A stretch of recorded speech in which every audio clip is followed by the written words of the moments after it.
Martine, c'est une bonne copine. Vous la connaissez comme la petite fille sage qui va à la plage et donne l'exemple aux enfants. Jusque-là, tout est normal. Puis, Martine a découvert qu'il existait autre chose que le rôle qu'on lui apprenait à jouer. C'est là que Martine a mal tourné. Martine est devenue un collectif queer et féministe, c'est-à-dire un être hybride aux convergences de plusieurs influences. Les mouvements LGBT, le féminisme actuel, les études de genre et le militantisme queer. Martine est pleine d'idées et d'envie. Elle ne prétend pas tout savoir, mais te partage ses expériences et tâche de jouer un rôle pédagogique pour rendre la compréhension de la culture queer et des idées féministes accessible à tous. Il faut dire que Martine est mixte et qu'elle s'adresse à tout le monde, quel que soit son niveau de déconstruction militante. Martine mélange les genres et hybride les possibles.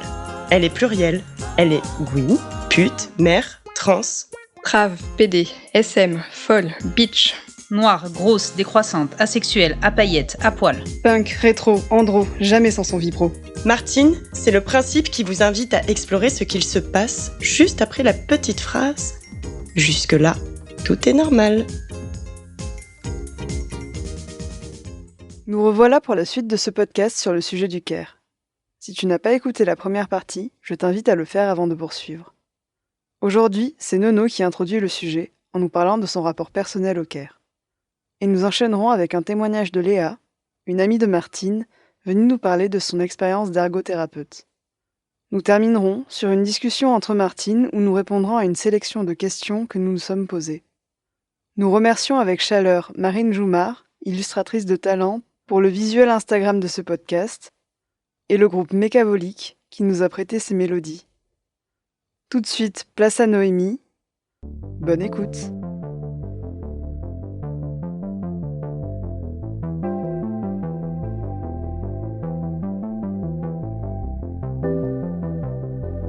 Le care, le vaste sujet du care.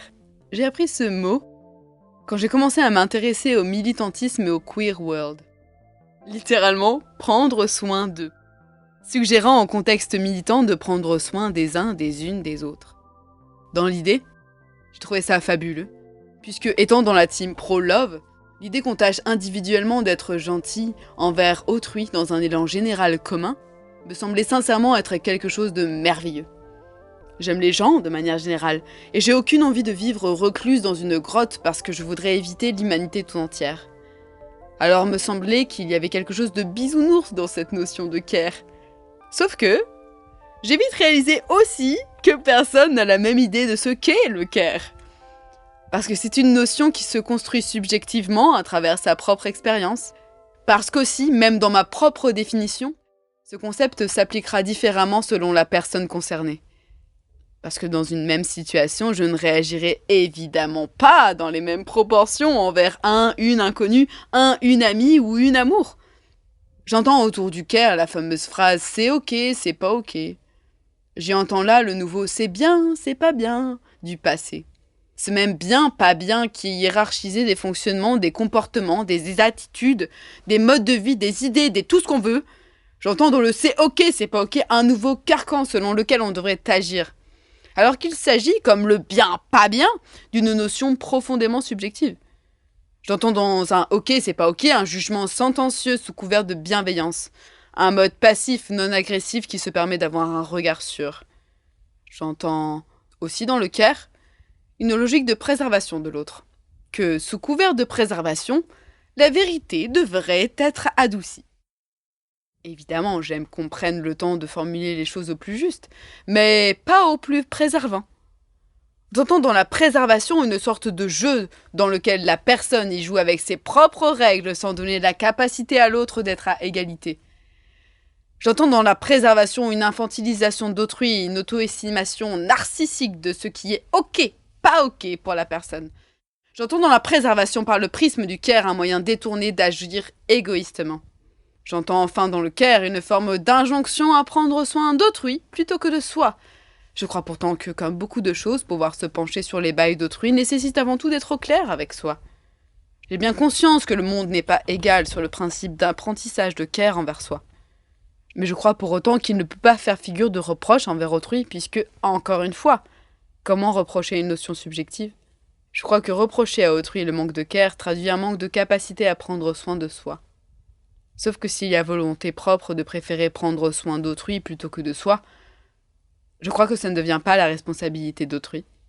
Dans tout ça, je continue de croire profondément à la notion de care. J'entends dans celui-ci de la bonté désintéressée, non pas une obligation d'être et d'agir. Je crois qu'être dans le care fait profondément plaisir à soi, mais qu'il ne vaut que sans attente d'un retour.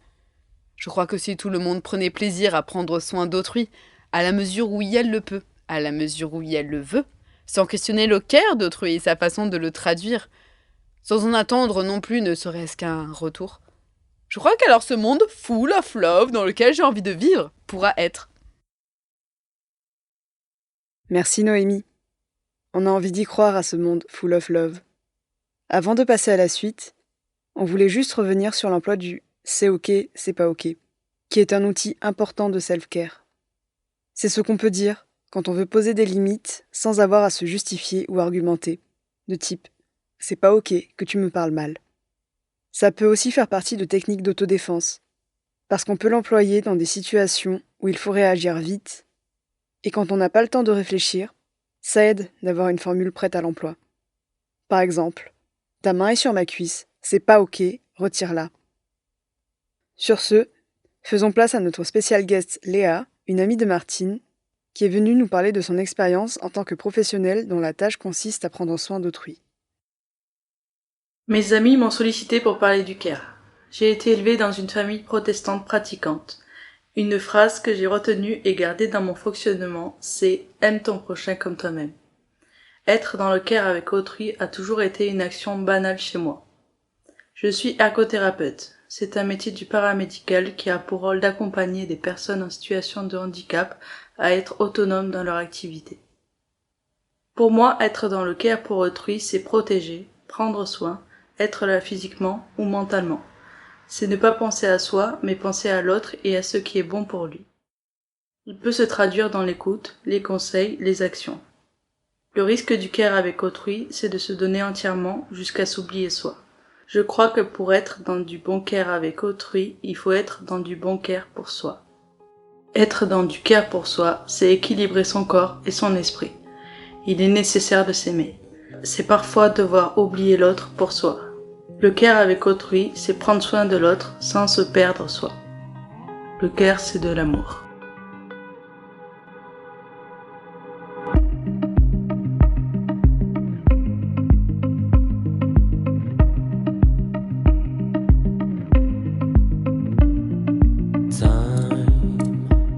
This is what I wanna say now. I never had the courage before. Don't you see all the fears spread to my mind? Talk to the pain and talk that sometimes I drop myself. Wow, I'll feel at your shirt. I'll choose the vibe I've been round. Can I follow this vibe I've been run? And now without the sun, whisper and give me fun.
only try to run and got that shame.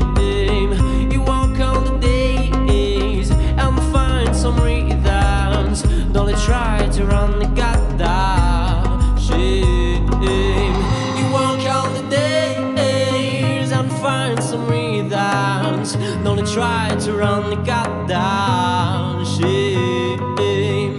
You walk out the days and find some rhythms. Only try to run and got that shame. You walk out the days and find some rhythms. Only try to run and got that shame.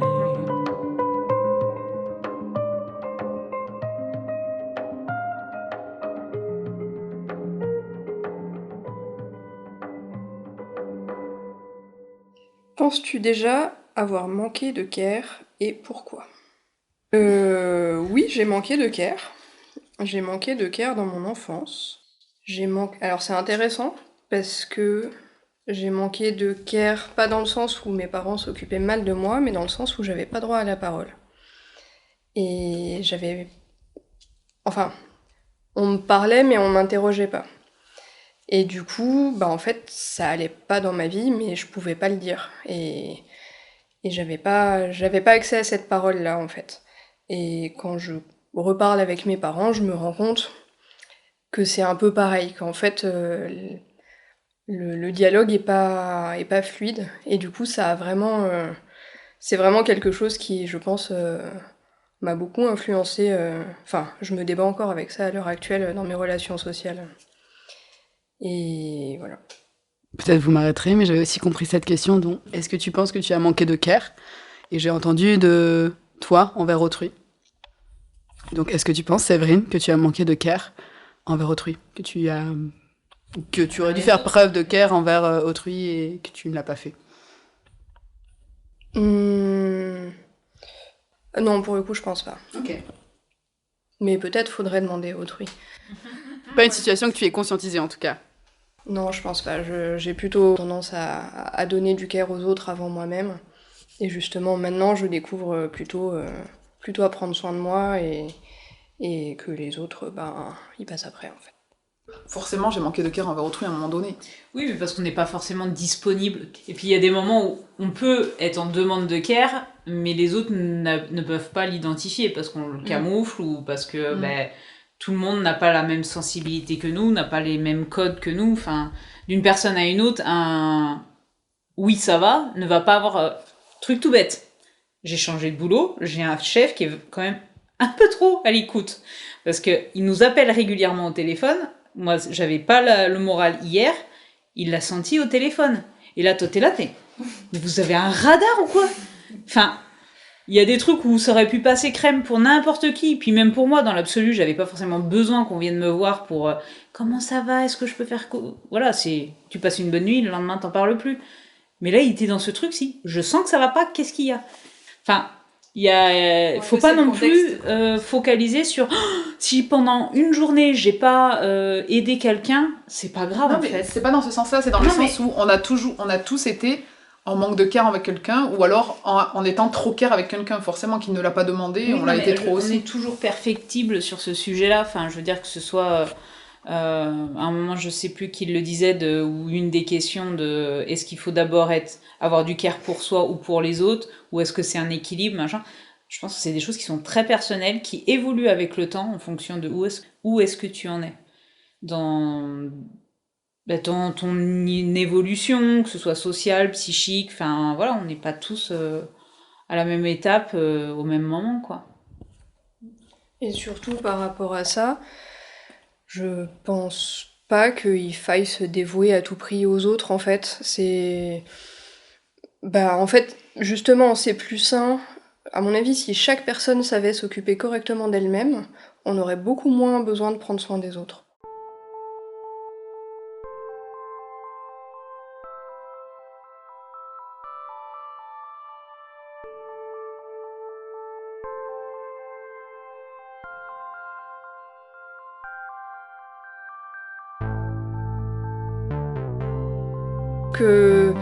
Alors je sais pas vous comment vous avez été élevé, mais typiquement demander de l'aide, Moi, c'est quelque chose qu'on m'a jamais appris. Du coup, pendant longtemps, il fallait qu'on vienne vers moi. Moi, j'aurais jamais demandé de l'aide à qui que ce soit quand j'allais pas bien. Donc, le fait d'aller vers les autres quand quelqu'un va pas bien et de dire « Ok, je vois que ça va pas, est-ce que t'as besoin de quelque chose ?» Pour moi, c'est pas intrusif. Non, ça par contre, oui. Mais genre vouloir être trop intrusif, genre vraiment... Là, ça je comprends et ça, je suis d'accord avec toi. Genre demander tout simplement « Est-ce que tu as besoin d'aide ?» Pas être trop intrusive en mode je vais prendre soin de toi, nanana, alors que la personne n'a pas forcément demandé. Enfin, moi, je sais que ça m'est arrivé et j'ai pas eu envie que des personnes viennent prendre soin de moi, alors que non, laissez-moi tranquille. Distinguer le care du sauvetage. C'est pas parce que la personne ne va pas bien que absolument il faut que son fonctionnement implique que tu dois venir à son secours. Voilà, c'est ce que j'entends dans ce que vous dites. Respectivement. Je suis totalement d'accord avec toi de demander tout simplement. Parce que c'est vrai qu'il y a des personnes qui ne sont pas forcément là en train de demander du care, quoi. Mais je suis complètement d'accord sur cette logique éducationnelle de mon côté, c'était ça aussi, c'est tu te débrouilles par toi-même en fait. C'était un peu la course à l'autonomie émotionnelle et tu t'auto-gères quoi dans ce que tu peux ressentir de négatif ou pas, et la logique de demander de l'aide, c'était quand même pas quelque chose d'admis, et ce qui construit aussi des relations très hypocrites. Enfin, pour moi, c'est là où je trouve ça inutile, parce que c'est juste avoir une fausse image après. Parce que, en fait, il y a un moment donné où, voilà, comme on disait au début, on ne peut pas juste... il y a un moment donné, il faut réaliser que tu peux pas juste être autonome tout seul dans ton coin, et que tu as besoin des autres, et que les autres aussi ont besoin de toi, en fait, et que c'est un équilibre, et que c'est pas juste tu vas être dans une position de faiblesse parce que tu vas demander de l'aide, en fait. Et c'est ça, je sais pas si c'était... J'ai l'impression que, ne serait-ce que cette logique de care qui a tendance à être de plus en plus présente, juste de plus en plus publique, entre guillemets, et qui... C'est pas pour rien, c'est parce que peut-être qu'on sort aussi de générations précédentes qui étaient beaucoup plus dans l'individualisme, et qu'on tente de trouver les forces aussi chez les autres maintenant. J'ai l'impression. L'interdépendance, c'était le mot que j'avais retenu. Ouais.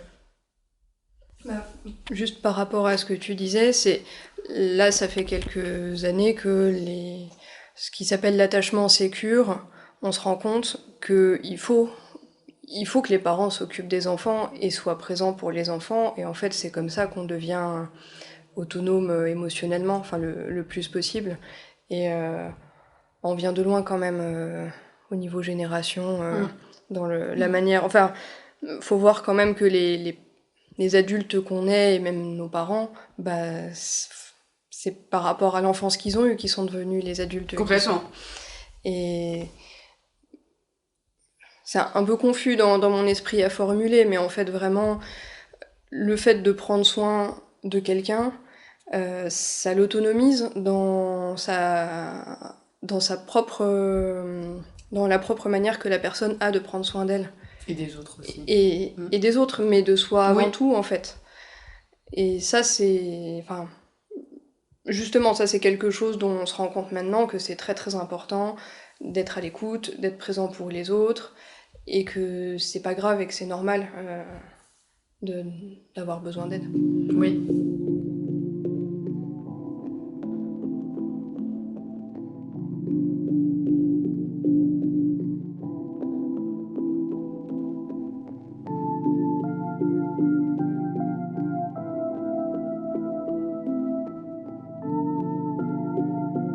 Quelle place prend le care dans un couple lesbien ou hétéro ? Les mecs, pour ça, me gonflent sur ce côté, dès qu'ils ont un petit rhume, ça y est, c'est mort d'homme, quoi. Et ça, honnêtement, je suis vraiment pas diplomate là-dessus et patiente ou quoi que ce soit. Donc pour recontextualiser, si vous n'avez pas entendu les anciens podcasts, jusqu'ici j'ai toujours été dans des couples hétéros. Je découvre autre chose, mais grosso modo, le gros de mon expérience, il reste quand même sur des couples hétéros. J'en garde honnêtement pas un bon souvenir, parce que j'étais vraiment dans ce truc où j'essayais de coller à un modèle, parce qu'on m'avait enseigné que la femme du couple devait faire ceci, devait faire cela. Mais qu'est-ce que c'est chiant. Enfin, honnêtement, quoi. En tant que femme, t'es assignée à un certain rôle dans les couples hétéros, à devoir être à l'écoute de, faire la popote pour, penser à ceci pour, mais... Et eux, en face, le care, il est où, là ? Enfin, on doit être là pour eux, point barre. Après, je peux paraître très haineuse dans ce que je dis, après, je respecte les êtres humains, quel que soit leur genre, mais c'est vrai que dans des expériences que j'ai eues, et j'en ai eu un certain nombre, enfin je veux dire, c'est pas comme si j'avais été qu'avec 1 ou 2 gars, enfin après c'est respectable aussi, mais ce que je veux dire c'est que j'ai essayé. Vraiment, j'y ai mis du cœur. Tu as donné la chance. Voilà, j'ai vraiment essayé. Bon, après, je pense qu'il y a peut-être aussi un côté où j'étais pas dans le bon schéma aussi. Je l'ai compris un petit peu tard. Donc forcément, ça a pas marché. Mais c'est vrai que moi, ça me fait chier quand je vois des potes autour de moi qui sont dans des couples hétéros, les voir se mettre en 4 pour un mec qui est pas foutu de prendre son temps sur une soirée parce que elle va mal, quoi. Et ça me fait mal au cul parce qu'on est dans une société où la femme doit être là pour l'homme. Et ça m'énerve. J'ai de quoi rebondir parce que ça dans ce que tu... C'est de manière générale, j'ai toujours senti que quand j'étais en interaction avec des mecs cis, que ce soit intimement ou amicalement, je me suis toujours sentie dans une posture différente en fait, quand je sentais que j'avais un autre mode de fonctionnement. Et c'est aussi pour ça du coup que je ne veux plus l'avoir ce mode de fonctionnement et que je suis totalement lesbienne en dehors de mes goûts. Il y a un truc où je pense que si j'avais été dans un couple hétéro, je pense que j'aurais suivi cette espèce d'image de la femme qu'on nous transmet en fait. De ce truc du la femme doit se faire ça. C'est un peu, je sais pas, j'associe, ça me choque pas en fait ce que vous dites par rapport à l'homme va chouiner parce qu'il a un rhume. Et je me dis, ouais, c'est un peu quelque chose où ça m'étonne pas. Et comme ça m'aurait pas étonné d'être dans cette posture un peu de fait de tuer la femme et tu vas t'occuper de l'homme à côté quoi. Il y a des trucs comme ça où je sais que j'ai un instinct de rejet profond et du coup jamais je me mettrai dans cette situation, mais où comme je sens qu'il y a des espèces de... Et là je sais pas, c'est une espèce de poids d'héritage juste à l'échelle de l'humanité et de tout ce qui a pu se passer dans tous nos corps passés et présents, de ce truc du ben ouais, il y a un moment donné où posture de care quoi. J'ai l'impression de porter cette espèce de poids de vie, d'héritage. J'ai la vision inverse. Je sais que si j'étais avec un mec, mais j'aurais beaucoup moins de care pour lui que pour une meuf. Et limite, il prendrait cher. Ça, c'est la colère féministe. Mais grave.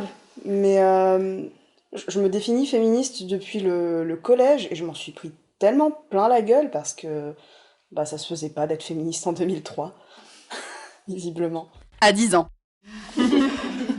Toi, on a pris plein la gueule quand t'étais au collège. Et mais ouais, et j'ai beaucoup joué avec les garçons quand j'étais à l'école primaire. J'adorais ça, mais à aucun moment il était question de prendre soin d'eux. C'était non, justement, il fallait être meilleur qu'eux pour prouver le fait que j'avais ma place dans le groupe. Il fallait que je sois aussi bonne, voire meilleure qu'eux dans les jeux, au sport, aux jeux vidéo, dans la construction des cabanes.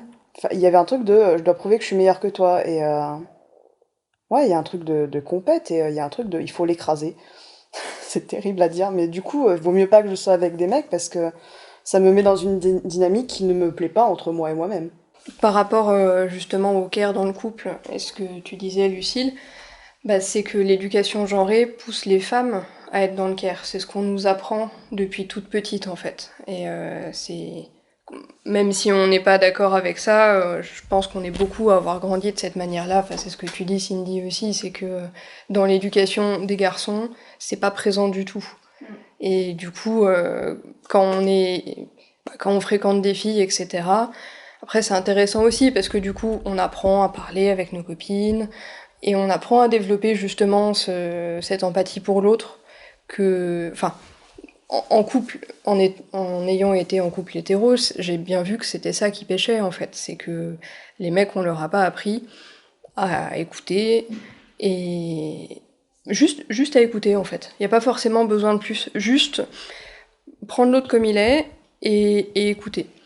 Et justement, enfin moi j'ai été 3 fois en couple avec 3 hommes différents. Il y en a un qui vraiment avait assimilé ce truc-là. Et un peu comme toi, le matin, il me laissait un petit mot, il me laissait une tasse de thé. Et en fait, j'ai jamais été autant épanouie qu'avec quelqu'un qui prenait soin de moi. Et ça prenait pas beaucoup de place au quotidien, mais c'était juste ah bah tiens, je vois qu'aujourd'hui ça va pas trop, qu'est-ce qu'il y a? Et rien que le fait d'entendre ça, bah en fait je me disais bah tout va bien. En fait tout va bien. Et c'était vraiment très épanouissant. Et je me rends compte maintenant que ça me manque beaucoup cet aspect-là. C'est et justement, enfin pour moi ça vient de l'éducation genrée, ça vient vraiment du fait que beaucoup d'hommes on leur a pas appris ça. Et apprendre ça à l'âge adulte, c'est plus compliqué. Ça se fait, hein, mais il faut que ce soit C'est un travail, quoi. Bah c'est ça, il faut que ce soit un travail conscient. Sensibilité à la base, quoi. Une envie, en tout cas, de choisir aussi une position où ils sont pas forcément the king, tu vois. C'est ça que j'entends dans le care, ça veut dire que t'as potentiellement quelqu'un en service d'eux, et auquel cas c'est peut-être dans un truc où tu as été élevé dans cette position privilégiée, ça veut dire qu'il faut que tu passes par un stade où tu vas te sortir de ce privilège-là, en fait. Donc potentiellement, même si, à mon sens, t'as beaucoup plus à gagner, parce que être sur un pied d'égalité, c'est beaucoup plus pérenne que d'être dans une hiérarchie, mais ça veut dire être dans une forme de sacrifice par rapport à un fonctionnement où t'es privilégié, quoi. Donc je comprends que ce soit plus difficile pour un homme de partir par le, entre guillemets, potentiel nivellement vers le bas, tandis que bah entre femmes, je pense que tu pars déjà sur une espèce de pied d'égalité, au moins à cette échelle-là. En dehors de toute l'individualité qu'il peut y avoir dans des personnes qui sont plus ou moins dans le care, tu pars déjà sur quelque chose qui est un peu plus, sur un pied d'égalité. Oui. Et par rapport, on n'a pas dit le mot encore, mais il y a la charge mentale. Oui. Et mine de rien, ça c'est du care aussi. Et justement, typiquement, je sais pas si on organise par exemple un week-end avec des amis et qu'il y a des hommes et des femmes, bah souvent c'est les femmes qui vont se charger de l'organisation et les hommes vont dire « Oh mais vous prenez la tête, c'est bon, ça va se faire tout seul ». Et le ça va se faire tout seul, moi ça me rend dingue, parce qu'en fait ça ne se fait jamais tout seul. C'est le pays des bisounours. Ça se fait tout seul parce qu'il y a quelqu'un qui prend la charge de ça à leur place. Ça se fait sans toi. C'est ça, ça se fait sans toi. Exactement. Donc oui, ça se fait. C'est ça. Ça me rappelle quand j'étais en coloc, et donc en coloc avec un mec, et au bout de 2 mois, il vient me voir, il me fait « Mais il est super cet appart, il se salit pas !» C'est merveilleux. Appartement auto-wash. C'est ça. As-tu déjà eu des difficultés à accepter le care ? Oui. Je sais pas comment dire. Je pense que la notion de care est arrivée très très très tard, et j'ai conscientisé ce qui avait pu se faire envers moi dans le passé très très tardivement, et l'associer à quelque chose de volontaire dans le care. Avant d'avoir eu un mot pour poser dessus, moi je me disais simplement c'est du love, mais et genre c'est normal, mais non, effectivement c'est pas évident pour tout le monde, et ça c'est des choses où je pense que je le faisais pas aussi systématiquement dans le passé. Maintenant j'en ai pris conscience, et à accepter, c'est quelque chose où on revient à ce qu'on disait tout à l'heure, ce truc de demander de l'aide. Pour moi c'est quelque chose où accepter le care, c'est accepter j'allais dire une position de faiblesse, et c'est pas forcément évident, et c'est déjà accepter le fait qu'une position de faiblesse ne veut pas dire que tu es faible. Et c'est quelque chose qu'il a fallu je sais pas comment... Travailler. Oui, travailler. Exactement. Je sais rééduquer. pas. Par exemple, rééduquer aussi. J'ai pas d'exemple précis. Je sais pas, peut-être... Je vous regarde parce que peut-être que je... Non. Moi je pense à ta lettre à Célestia. Ah, oui. Ouais. Nous regardons Mon Petit Poney. Collectivement, il y a la princesse Célestia, à laquelle chacune des petites ponettes écrit régulièrement au fil des épisodes, pour faire à chaque fois son introspection sur le rapport amical. Voilà. Et donc j'ai écrit le mois passé une lettre à la princesse Célestia, parce que beaucoup de choses se sont passées en très peu de temps, et que je me suis isolée de plusieurs de mes amis, parce que je refusais d'entendre des choses, parce que je refusais d'entendre que ça pouvait être du care et non pas juste du sur-care.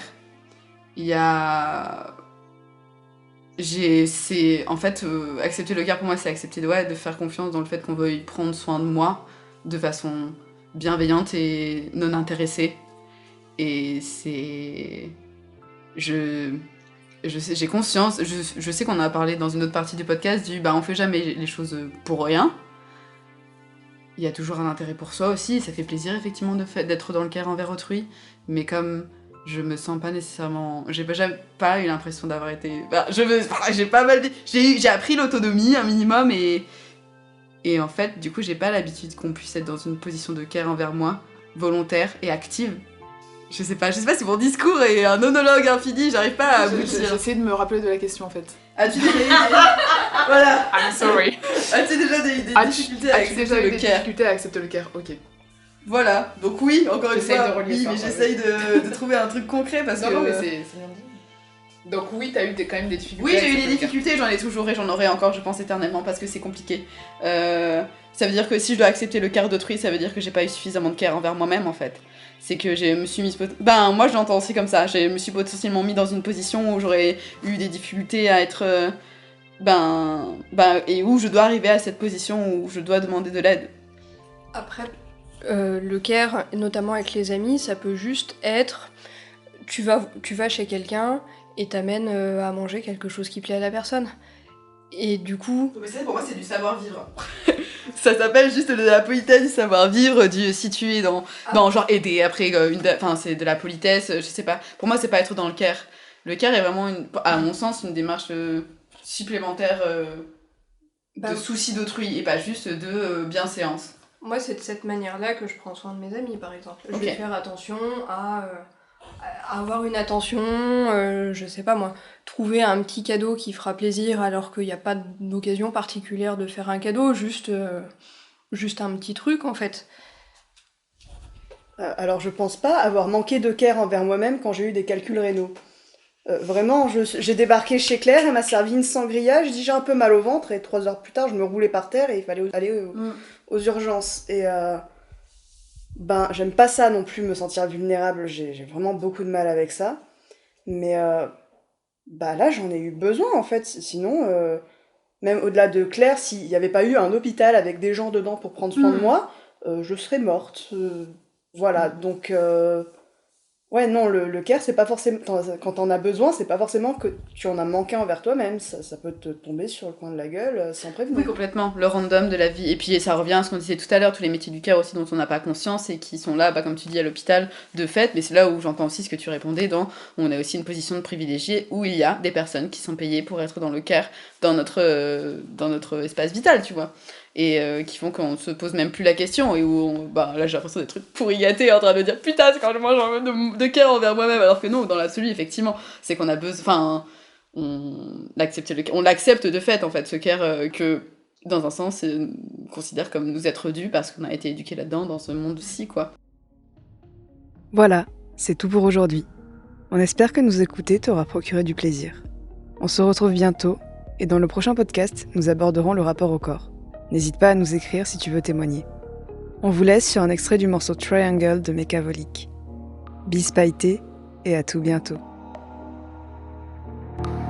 They said after all everybody is alone. Come to play with us. I fall out the lights, landing in shadow.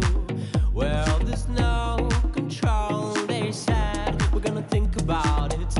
At the pillow of a triangle is not easy to draw. They said we're gonna think about it. At the pillow of a triangle is not easy to draw. Look at the stars, look what we are. Every day I found the love is strangers. Every day look at the stars, what we are. Every day I found the love is strangers. Look at the stars, look what we are. Every day I found the love is strangers. Every day look at the stars, look what we are. Every day I found the love is strangers. Look at the stars, look what we are. Every day I found the love is strangers. Every day look at the stars, look what we are. Every day I found the love is strangers. Look at the stars, look what we are. It's not